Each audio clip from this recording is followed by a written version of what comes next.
Shane Dowling here from kangaroocourtofaustralia.com, and I'm with Simon Mulvaney from Save the Bees Australia.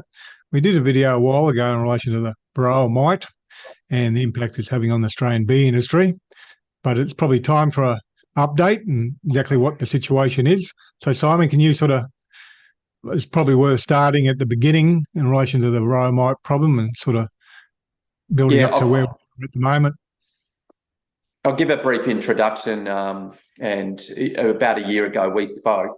I think that's when Varroa was first detected.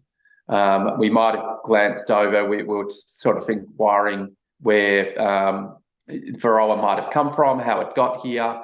Initially it was reported it came in from the ports of Newcastle, but since then we've learnt that it's come from inland to the port, and both of us we were talking about it was more likely to have come here through imported bees, potentially illegally imported bees, and it may have been circulating throughout New South Wales, even other places for over a year, maybe 2 years.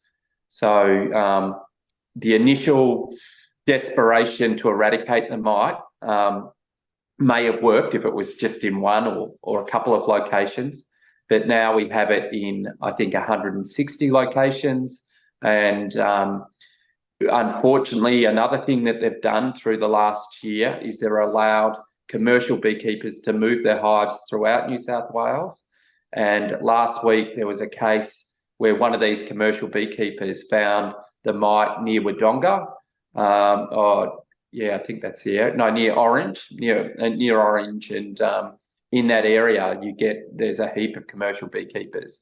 But, since we've spoken, 25,000 hives have been destroyed, and a lot of farms in that area are left without any pollination at all. So farmers are already reporting a drop in production. And one of the most credentialed beekeepers, the former head of the New South Wales Apiary Association, Steve Fuller, he's come out and said, unfortunately, this poisoning and the killing isn't going to work, and we've got to move desperately to a management phase. There doesn't seem to have been too much work on how we're going to move forward. It's just been eradication, poison. Whereas that's worked nowhere else in the world, and that huge area now, it's not going to work. So what's happening with the farmers who can't get pollination? Does that wipe out their whole crop, or? There may be other things that can pollinate depending on the crop. You do get native bees, but the unfortunate thing with the native bees too, because they're doing this poisoning program, using a terrible chemical called fipronil, they're using it off-label, and unfortunately, Indigenous bees will get killed by that poison too. There's not a selective insecticide. Every insecticide will kill all insects. So there's I know there's these great people at a permaculture farm, Vast Harvest Permaculture. They had stationary hives. They tested them for the mite. There was no mite in there, and the DPI still came in, killed their 25 hives or so, and now that an organic or permaculture farm like that is left without bees. Another shocking thing that's happened in regards to this, if you've got a big monoculture farm and sort of a voice at the table, you're allowed bees back in. So they're giving special permits to huge, farms that use chemicals, but these organic or permaculture farms are left without pollinators. It's like, on the face of it, it sounds like someone's taking bribes somewhere for the bigger farmers to get pollinated. Is that what it sounds like to you, or? Well, to me, yeah, there's a voice at the table, and one of those voices you might be familiar with, which is ARBIC. They're meant to represent the beekeepers. That's the Australian Honey Board Industry Council, and we had our troubles with them a few years ago when they weren't speaking up about the quality of honey coming into Australia. Digging deeper into that organisation, they incorporate the APVMA that have just been found to be corrupt. And there's voices at the table such as Bayer, who make glyphosate and neonicotinoid chemicals, plus all the big monoculture farmers. So the smaller apiaries and the organic farmers are left without representation, and so therefore, there's definitely calamity at the top, but at the same time, the small farmers aren't getting a say in what's happening. Neither are the small beekeepers. And what's happening to them? A lot of them going out of business, or just moving on to another industry, or closing up shop? It is heartbreaking. A lot of beekeepers are sort of a bit older in age, I suppose, in their close to retirement age, and a lot of them have just decided to give up. There's been a compensation paid to beekeepers. Some beekeepers are happy with it. Other beekeepers are saying it's nowhere near enough. There's a couple of beekeepers that are trying to sue the government in regards to losing their bees, their beekeeping sites, and their livelihoods. Have they instituted proceedings at all, or are they just thinking about it? Or? I think they've got representation in a guy, Stuart Levitt. I'm not sure if you know him. He's got a history in taking on the government. He seems very buoyant in terms of their prospects of winning. But at this stage, I think they're looking for a lot more commercial beekeepers to sign up. I'm not sure how many have in the class action, but at the same time, that warning comes that you may not get, payment back for years once the litigation starts. Class action, quite often the people at the bottom, or the ones who are instituting the proceedings, don't get a lot. The lawyers get a lot, but not them quite often in class actions. What about the beekeepers that are supplying like Beechworth and Capilano, and how are they going? Are they better off, or are they just as bad off as everyone else? Or well, like supply and demand, and we know what's happening with inflation at the moment. You would be thinking that the prices to the packers would be going up, but a huge amount of imported honey started coming back in.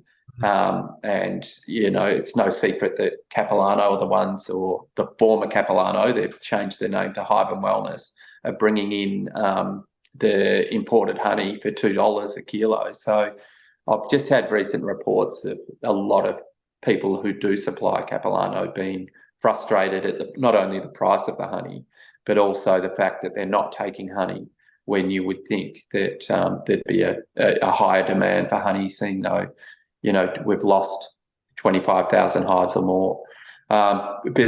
What's really sad is people used to focus on honey for a living, but now, because of lack of pollination, probably which has a lot to do with pesticides, they're paying beekeepers more money to pollinate crops than they are to produce honey. So a lot of beekeepers are sort of lining up to go to the almond industry to get money to pollinate the hives. But the problem with that is that migratory beekeeping will be spreading the mite. So the only way we really can stop the mite is to stop movement of hives. But in this time, within this year, they've actually allowed this dodgy permit system where 800,000 hives have been moved around New South Wales. And that's why, and simultaneously, they're doing poisoning. So the way they're attacking it doesn't make any sense unless, you're making money out of the chemicals. So on one hand, they're trying to destroy the mite, and on the other hand, they're helping spread it. But what do you think the solution is? Do you think they should just stop destroying the bees and Yeah, I think just in a rational way, what they really needed to do at the start is to work out the outskirts of the mite, where exactly the mite had got to, and then they had to analyse whether it was going to be feasible enough to or possible to get rid of the mite. So they didn't do enough work on surveillance initially. And then they didn't keep hives from movement long enough initially. Rather, they put all their efforts into going out and killing hives and starting poisoning sporadically. And so now it's got out of control. And you know the rugged areas of New South Wales and the national parks, they're filled with thousands and millions of beehives, like they call them wild bees or feral beehives, that are doing pollination for free. Once the Varroa gets into those areas, there's just no way of controlling it. They're talking about putting poisons all through the national parks. We've already seen video footage, bandicoots dying and native animals dying as a response of these poisons. What I think the solution is, and it's not perfect, but we need to contain it, and we need to have a research zone where people begin learning how to manage it in areas. But mostly we need to, at this stage, protect the borders, like of Queensland and Victoria. And unfortunately, recently they just opened up the borders. So it's not looking good with the way it's being managed. And you could argue they're doing the opposite of what they should be doing. But yeah, they need to contain an area and maybe you let hives move within that area that already has the mite and call that a research zone. Sounds like within 6 or 12 months, it's game over anyhow, because if they open up the borders, it sounds like the Varroa mite will be right through Victoria and Queensland and that before long. Yeah, well, it only takes one mite, and it's nearly impossible to detect the mites in its early stage. Like, commercial beekeepers are meant to test 20% of their hives before they move them, but to give an indication of whether they got the mites or not with an alcohol test. But this alcohol test, you're only testing, a couple of hundred bees, and the mite actually can reproduce under the capping of the hive. So it's just nearly impossible to detect in the early stages. And last year, we managed to stop New South Wales hives going to the Victorian almonds. But this year, it doesn't look like we're going to be able to. And once they get into the almonds, the bees will be dispersed, through South Australia, Queensland, and New South Wales and Victoria. And the other thing, it's not like, COVID or the flu or something where you pick it up immediately and feel sick. Hive can look healthy and the mite can go undetected for 1 or 2 years before it really starts flaring up. So it might, take a long time for us to notice in different states that we've actually got the mite. The change of federal government had an impact, or is it pretty well the same? I did listen to the new minister, and she said, well, we can't stop now. We've invested so much in trying to eradicate it, which unfortunately is just a rational way of looking things. We have to put a stake in the ground and say, this is where we're at. It's in 160 areas, places now over a huge area. And that area includes the Sydney Basin.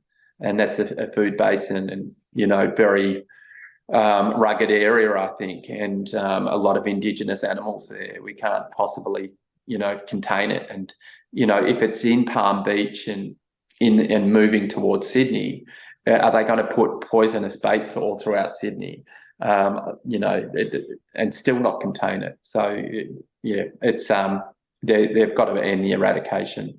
And that's not just coming from me, that's coming from all the experts around the world and here think this poisoning program isn't going to work. Well, it sounds like the new minister. I don't know who she is, but she's probably listening to the people in her department. And as we know, with what is it, the Australian Pesticides and Veterinary Medicines Authority, that's been captured by the companies who they're meant to be overseeing. So sounds like that's a captured government department as well, if they're not listening to the right people. No, and it's mortified me how these things work, and yeah, but it's devastating to see. Like for me as a bee lover, there's no better way to keep bees, stationary on an organic farm and grow food that way. And they're the people who are getting punished now, the people who are growing food the right way without pesticides. Yep. So we'll wrap it up there now, but we'll do another video soon on fake honey because that's a big issue overseas. But what can people do to help? I suppose the best thing to do is buy organic honey, buy off the small beekeepers. I know one I've bought before is Byron Bay honey. What other ones are there out there? Because obviously, as you mentioned, Hive and Wellness Australia, which owns Capilano honey, is also the biggest importer of honey. So if you buy Capilano honey, you're actually aiding and abetting a company that imports honey. So you're undermining the Australian industry. So what other Australian honeys are there? Like I said, I bought Byron Bay honey before, but I know there's a lot of them.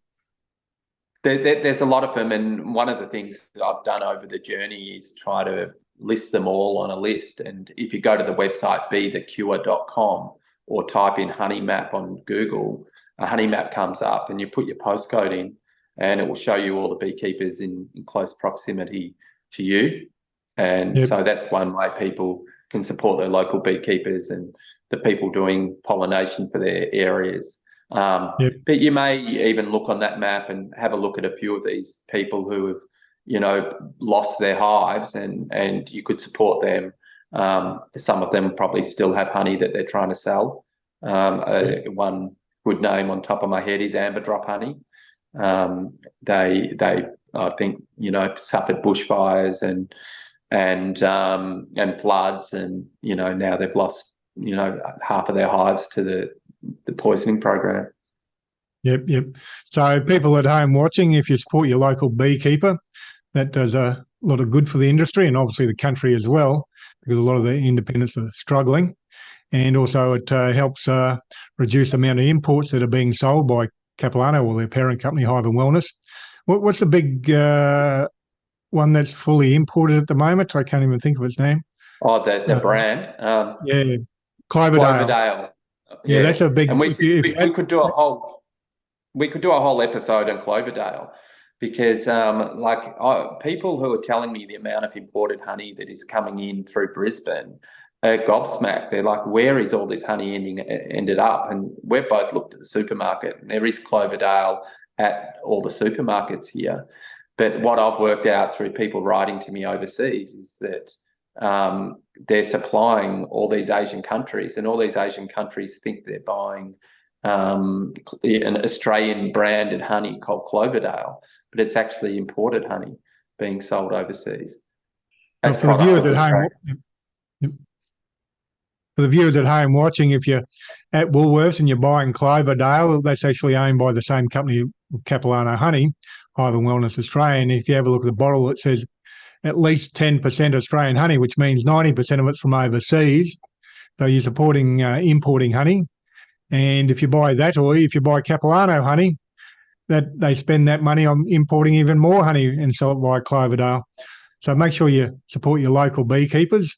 I think Coles, from memory, I think they're still 100% Australian honey, all the honey they sell there.